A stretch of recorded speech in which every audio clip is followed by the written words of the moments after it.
పెట్టడం జరిగింది.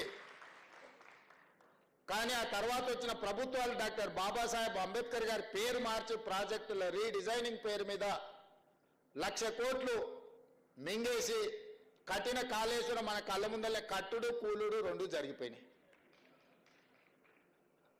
ఒకవేళ ఇప్పుడు ఉంటే కూలిపోయిన దాన్ని ఎత్తిపోయడానికి కూడా మళ్ళీ అదే కాంట్రాక్టర్కు కాంట్రాక్ట్ ఇచ్చి మళ్ళీ 10,000 కోట్లు దిగమింగటోళ్ళు.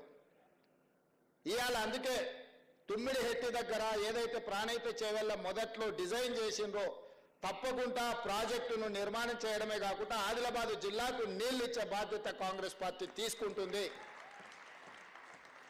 డాక్టర్ వైఎస్ రాజశేఖర రెడ్డి గారు జలయజ్ఞంలో భాగంగా ప్రారంభించిన ప్రాణహిత చేవెళ్ళ ఆ రోజు వెంకటస్వామి గారి ఆలోచన, వారు ప్రభుత్వాన్ని ఇంతకుముందే బట్టి విక్రమార్క గారు చెప్పినట్టు వారు ఎంతో ఆలోచన చేసి ఆదిలాబాద్కు మేలు జరగాలని ఆ కార్యక్రమం కోసం వారు పట్టుబట్టారు. ఈరోజు ఆ కార్యక్రమాలను కొనసాగించాల్సిన బాధ్యత మన అందరి మీద ఉన్నది.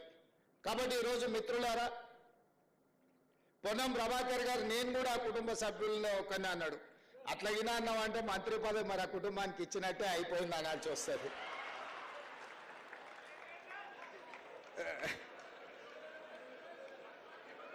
ఓకేనా?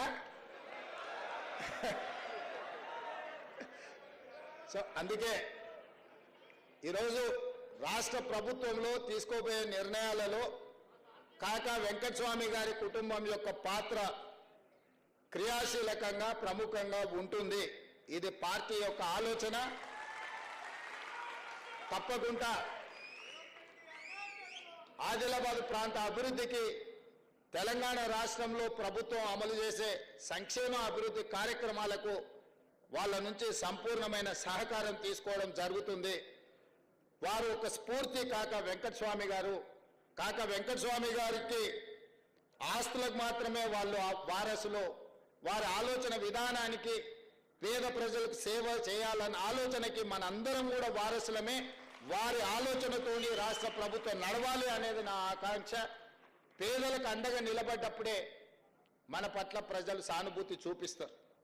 అందుకే ఈరోజు నేను స్పష్టంగా మూసి పరివాహక ప్రాంతంలో ఉన్న పేదలకు ఒక మాట ఇవ్వదలుచుకున్నా. మిమ్మల్ని ఎవరిని నిర్వాసితులను చేయము, మిమ్మల్ని అనాథలను చేయము. తప్పకుండా మిమ్మల్ని ఆదుకునే విధంగా మీకు ప్రత్యామ్నాయం ఏర్పాట్లు చేసే బాధ్యత రాష్ట్ర ప్రభుత్వం తీసుకుంటుంది. మూసి రివర్ బెడ్లో ఉన్న కష్టాలలో ఇక్కడికి వచ్చి ఆ మూసి మురికిలో దోమలకు అక్కడుండే కాలుష్యమైన వాతావరణంలో కూడా ఉంటున్నారు, నివసిస్తున్నారు. అంటే నిజంగా వాళ్ళు అత్యంత నిరుపేదలు. ఏ ఆదరణ లేక ఏమి చేయాలనో తెలియకనే వాళ్ళు అక్కడ నివసిస్తున్నారు. బఫర్ జోన్లో ఉన్న వాళ్ళు కూడా డబ్బులు ఉన్న వాళ్ళు కాదు, వాళ్ళు పేదవాళ్ళు.